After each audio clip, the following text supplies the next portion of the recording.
Tolony fampianarana kosa indray no entina ho anao manaraka. Mpianatra 17 indray no navoaka ny sekoly ambony tsy miankina ISPN Mady ny alakamisy lasa teo. Andiany fahafolo ity izay navoaka ny alakamisy ity ka fanavaozana no anarana ny saloran'izy ireo.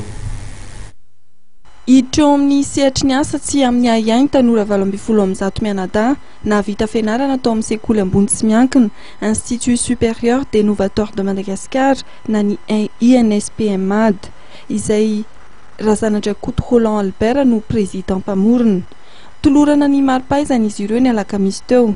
Nisy ny nahazo ny DTS, licence na koa ny master amin'ny sapapampianarana gestion et administration des entreprises, droit et technique des affaires, banque et microfinance, commerce international, transit et douane ary ny agronomie.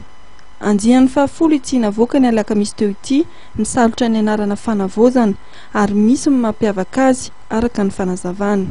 Ny mampiavaka an'ity andiany fanavaozana ity zany raha oharina amin'ireo andiany mivoaka teo mity hoe nanomboka tamin'ity teo ity izay mampiasa ny système LMD aloha.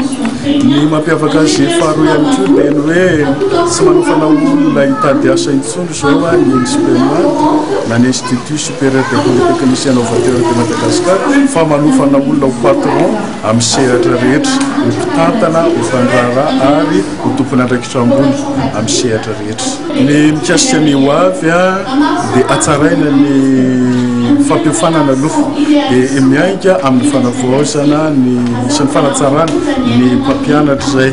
Efa manana mpampianatra manana doctorat efatra zay zao dia manomboka amin'ny taona atao mpianarana miditra io dia feno 7 nisan'ny mpampianatra manana doctorat atao amin'ny sekoly. Eo ihany koa ny fanatsarana ny teknôlôjia zany na ny fitaovana entina mampianatra toy ny vidéoprojecteur.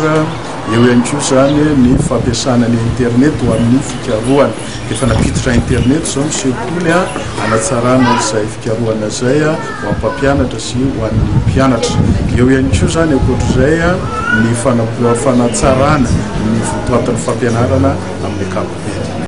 Politika ny sekoly ambony INSPM Mady ny manakaiky ireo tanora ka toerana maromaro eto Andrenivohitra no ahitana azy toy ny eny Ambaranjana na koa eny Manakambahiny. Efa misandraka ny faritra ivelana Analamanga ihany koa ny sekoly. Filamatra ho an'ny INSPM Mady ny hoe tsy hanasa aotra na zéro chômage ka misy ny paikady amin'izany.